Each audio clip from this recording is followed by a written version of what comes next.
so I feel like an idiot because I just ran through this whole thing and didn't hit record. So I'm gonna run through this whole thing again. Got my dog in here with me today working on some retriever stuff, so if you hear her whining, just ignore her. She's a pup, she's still whiny. We're looking at the Reveal Pro 3.0 today. It's a $150 camera. It is on the higher end of what we expect from cell cameras. There are obviously some a lot higher. There are some cheaper. Looking at this $150 higher end range, what do we expect? What do we get for this? What features and what's the final score? So with looks, it looks great. No complaints on the looks. It looks fine. You know, it's not like one of those that I think looks like the old just blocky squares or anything. It looks good. It's got contour. The antenna's folded down beside it. It looks cool. The only thing I could add or say to improve is, you know, do a camo, a limited edition camo version or something, bottomland camo or mossy oak terragilla or something like that. Just something that, and you look at it and go, man, it looks good. That we could bump that up to a 4 or 5 potentially. So looks a 3. The app, I'm gonna hit it with a 4. They're constantly improving and updating that app. It's come a long ways. Not only your pictures are just there and you can scroll through your pictures, but you've got the ability to now sort and filter by weather, by winds, by dates, by time. You can tag, you know, deer, buck, doe. There are some things that I think could be improved, like making custom tags saying, you know, maybe I want to tag bobcats or something. So being able to make custom tags would be cool. I don't know if the AI stuff's going to take off in cell cameras, but that's another thing that some people or some other companies are doing. There's always room for improvement, so I'm going to hit it with a 4, so maybe we can see what's to come next year. Price-wise, I'm giving it a 3 out of 5, but really, this price should probably be value, and it's more of a value than a 3. So I probably ought to change this number from price to value.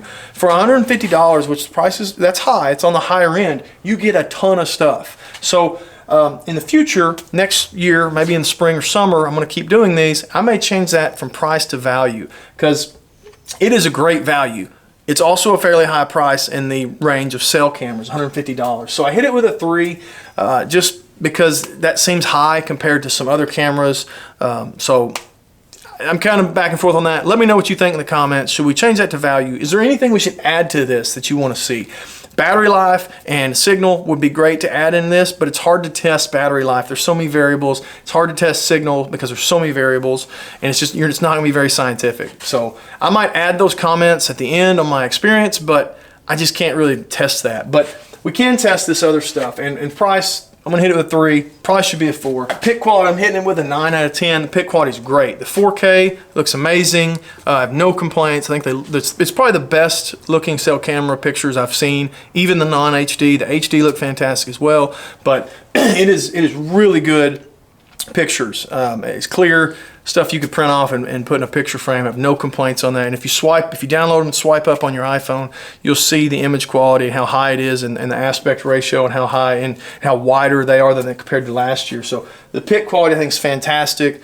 Video quality, I agree, the same thing. They're full HD videos. They look great. You'll get some little bit of blur on some things that are far away. So if the deer is a good ways away or a duck is a long ways away, you might see some blur, some pixelation. But if it's in that range fairly close, it's going to look fantastic. So I've had good experience with the videos. I think they look great. I'm hitting with a 9. There's always room for improvement. I just don't know what that improvement would be because their pictures and videos look so good. Features out of 5, it's a 5 because there are so many things in this camera that there's not anything I can think to add. I don't have anything that they should just add. Now they'll come up with something, I'm sure, but it has internal memory, it has the auto sim, so it'll pick the best cell carrier in your area. So if you move it from farm to farm, it'll switch from AT&T to Verizon or vice versa without you doing anything.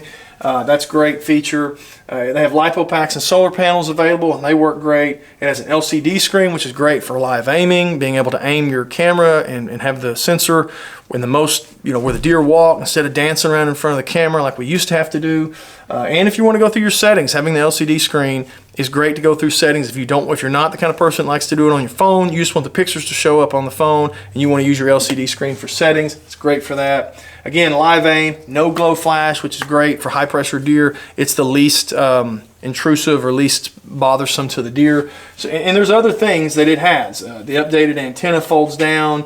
There's a ton of features that it has. All right, so flash range. This is one of the things I'm kind of conflicted on. I'm gonna hit it with a 3 out of 5. It's only got an 80-foot flash range, but In reality, it's because it's the no-glow flash. The no-glow flash is not as bright as a low-glow flash, so it's hard to get 100 feet or whatever, so it's 80 feet, so a little less on the flash range, but again, it's a give and a take. It's a pros and cons. You're getting less flash range, but you're having less spooking deer. So I hate to give it a 3 for 80 because I couldn't give it, it'd be a less feature. It's a give and take.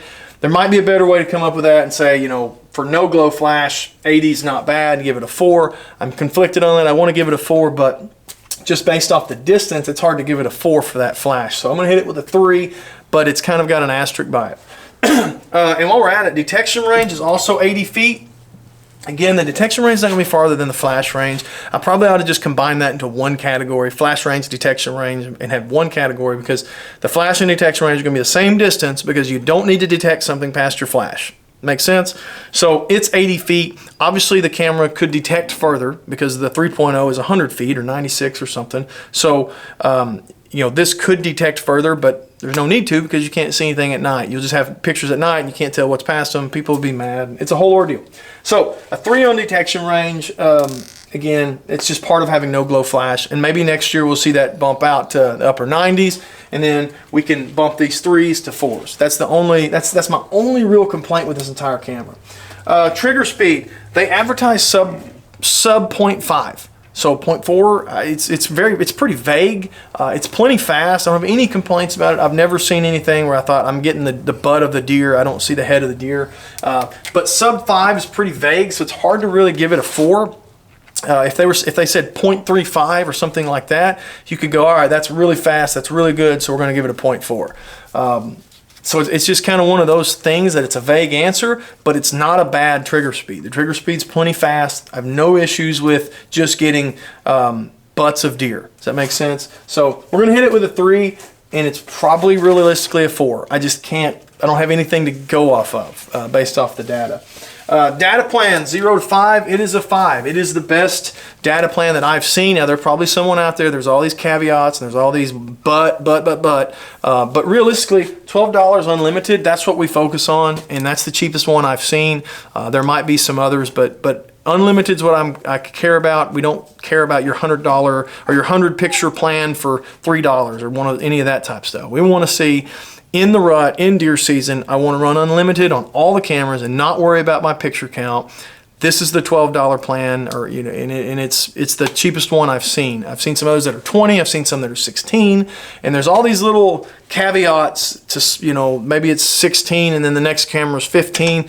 Reveals 12, and I think it goes down after that, or maybe it's 13 and then goes down to 12. It's in that $12 ballpark, and I'll put it down here at the bottom. But that's the best I've seen, so I'm giving it a 5. As far as a bonus, I'm giving it a bonus for customer service. Their customer service is great. If you follow any of the Cellcam pages, their customer service is on there. If somebody has a question, says, my camera's not working, and most of the time they're mad and rude and they're threatening to sue or something stupid like that. They're just, you know, just people are crazy. But their customer service is great. They never lose their cool. They're always helpful. They're always quick to say, hey, Jimmy, I'm sorry you're having a bad experience. I'm going to email you. I've got your email address. I'll fix your camera. Or, you know, I've seen people that had them burn up in a fire or a bear eat them. And sometimes they'll just email them and say, hey, I'm going to send you a new camera on us. Don't worry about it, you know. They're great. I've never had any issues with their customer service, and they seem to be really helpful on social media. I think their customer service is top notch, so they get a bonus for that. That brings them in at a 48. And realistically, I'm being pretty harsh on them. So don't say you're a fanboy, you just love Tactacam Reveals and yada yada yada. No, not necessarily. I think they're really good. I mean, it's kind of like saying Matthews bows are great, and then everybody yells at you for Matthews, you know, for your saying Matthews bows are great. Matthews bows are great. There's a reason for that. They're good. I was pretty harsh on this. In reality, detection range and flash range, pretty harsh on those. Price, pretty harsh on that. There could be 3 more points brought into that from just those things. You'd have a good argument to say that the pic quality, video quality should be higher than a 9. It should be a 10. I just hate to give somebody a perfect score, and there's no room to improve. But as of right now, they're probably the best on the market in the affordable range. Now, there's some other ones that are, you know, up there, but in the affordable range, they're probably the best. 1-year warranty. It'd be cool if they bump it to 2, but a 1-year warranty, and they seem to be pretty flexible with helping people that are maybe even out of warranty. Can't confirm that, but also if you hear whining, it's my dog over here. My dog's in here. We've been working on some fetching and healing and retriever stuff. Hush, hush. So she's whining a little bit. She's sick of being in here, so I'm going to wrap this up. Great camera. We'll see how it shakes out in the end, where it ranks among all the cameras that are out this year, and we'll do again next year. Let me know if there's some stuff you disagree with. I'm open to conversation with this. I'm not saying that I know everything. I may be wrong on some data. Let me know what you would give it scores, anything I got wrong. Let me know some cameras that you think we should test, and I'll be happy to, at some point, get around to buying them and testing them. I hate to just buy them and then test them. I want to run them for a while. I've got some cameras in the woods right now that we're going to score at some point. Once I get some pictures and data and I feel like I've got a good idea of how it's performing, then we'll come do a test and give it a score. And at the end, we'll rank them and see how they line up. Don't forget to check out bowcrew.com. Use RRWoods20 at checkout. Save yourself 20%. Check out my eBay store. I've got a lot of stuff for outdoors, hunting, self-filming, cell cameras on my eBay store, badger.bow.mounts. Buy you something cool on there. Like and subscribe. We're on our way to 5,000. When we hit 5,000 subscribers, we're going to be doing some giveaways, probably some cell cameras, because I got a bunch of them. Another reason to check out the eBay store, because I'm not keeping all these cell cameras. I'd have way too many cell cameras. So some of them I'm going to throw on the eBay store. They'll be way cheaper than you could buy them because they'll be slightly used. So feel free to follow along on eBay and catch some deals on some cell cameras that I don't have a need for a million cell cameras. So appreciate you watching. Don't forget to leave me a comment. Let me know if you agree or disagree. Stick around.